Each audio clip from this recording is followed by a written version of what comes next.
Hello, shalom à toi, comment tu vas en ce jour? Alors, je suis très content de te retrouver en ce début du mois de septembre. Je viens te parler comme ça de la volonté de Dieu. Frère, écoute ceci. La volonté de Dieu dans la vie d'un chrétien devrait être la chose primordiale. C'est-à-dire quoi? Tout chrétien ou tout enfant de Dieu, toute personne qui a accepté Dieu dans sa vie doit accepter vivre la volonté de Dieu, doit accepter passer par la volonté de Dieu. Je t'explique. C'était la volonté de Dieu que le peuple d'Israël fasse 40 ans dans le désert avant de pouvoir entrer à Canaan. Pourquoi? Parce que Dieu, au travers du désert, voulait que le peuple d'Israël non seulement puisse le connaître, et que le peuple d'Israël puisse faire confiance, lui faire confiance autant pour moi. C'était la volonté de Dieu que Joseph soit vendu par ses frères et qu'il passe par la prison afin d'arriver chez Pharaon pour qu'il soit gouverneur. C'était la volonté de Dieu.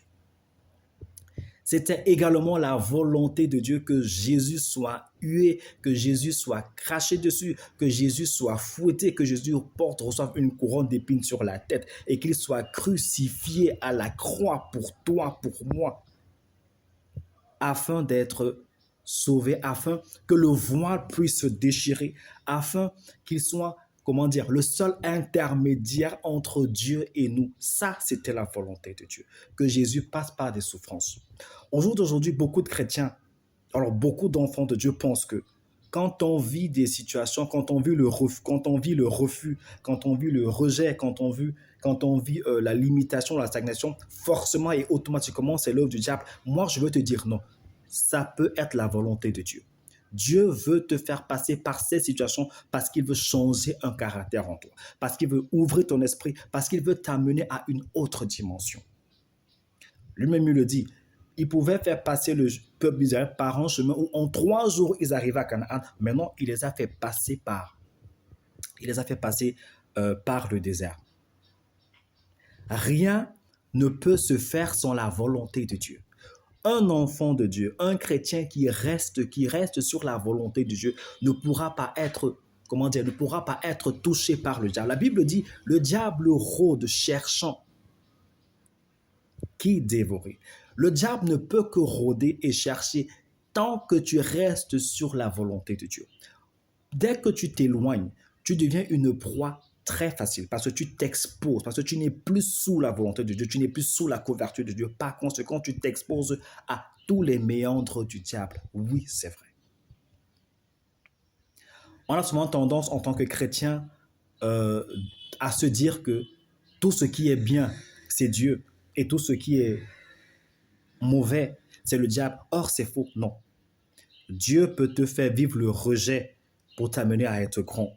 Dieu peut te faire vivre la prison pour t'amener à t'asseoir avec les grands. Dieu peut te faire passer par des situations dont tu ne peux même pas imaginer l'existence, des situations aussi pires dont tu ne peux même pas imaginer l'existence pour te faire entrer dans l'abondance. Regarde avec Job, même pour que Satan puisse toucher un seul cheveu de Job, même pour que Satan puisse tenter Job, il a fallu l'autorisation, la permission de Dieu.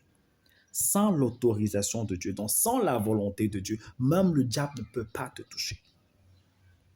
Oui. Sans la volonté de Dieu, même le diable ne peut pas te toucher. Tant que tu restes toi-même sous la volonté de Dieu. Oui. Beaucoup, en fait, refusent de vivre certaines situations parce qu'ils se disent que non, ce n'est pas de Dieu. Et après, se mettent à prendre des programmes de prière, des programmes de jeûne à n'en point finir, mais qui au finish ne changent rien parce que si Dieu a dit que cette situation, tu vas la vivre pendant 10 ans, pendant 7 ans, pendant tel nombre d'années, frère, tu vas vivre cette situation pendant tout le temps que Dieu a dit. Prends autant de prières que tu veux. Prends autant de programmes de jeûne que tu veux. Tu vas vivre cette situation. Et on a souvent tendance à croire que non, c'est le diable. Ce n'est pas le diable, je suis désolé, c'est Dieu. C'est Dieu qui te fait vivre ces maladies. C'est Dieu qui te fait vivre ce rejet. C'est Dieu qui te fait vivre ces situations pour que tu puisses comprendre quelque chose. Parce qu'il veut t'enseigner, il veut t'amener à un autre niveau, à un autre bord. Frère, Apprenons en tant que chrétiens à accepter et à vivre la volonté de Dieu. Observons la prière que Jésus nous enseigne dans le livre de Matthieu chapitre 6. Qu'est-ce qu'il dit? Notre Père qui es aux cieux, que ton règne vienne, que ta volonté soit faite. Bien-aimé, tu ne peux pas vivre en tant que chrétien sans la volonté de Dieu. Alors, demande à vivre la volonté de Dieu dans chaque situation. Réjouis-toi des situations que tu traverses si c'est la volonté de Dieu. Oui. Réjouis-toi des situations que tu traverses si c'est la volonté de Dieu. Même si c'est des situations qui font pleurer, même si c'est des situations qui donnent envie de te suicider, réjouis-toi en Christ. Parce que aucun enfantement ne se fait sans douleur. Les femmes en savent. Aucune femme ne donne naissance sans être passée par des contractions dures, sans être passée par des contractions qui, sans être, aucune personne ne peut connaître la douleur de l'enfantement comme les femmes.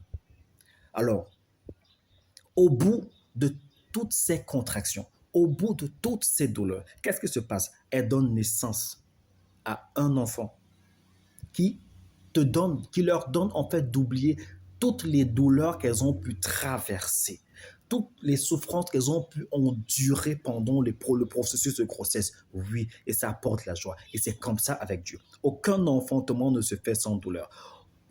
Aucun plan de Dieu, c'est-à-dire aucune volonté de Dieu ne se fait sans douleur en fait. Apprenons à accepter la volonté de Dieu. Apprenons à vivre la volonté de Dieu. Passe une agréable journée dans le nom de Jésus-Christ.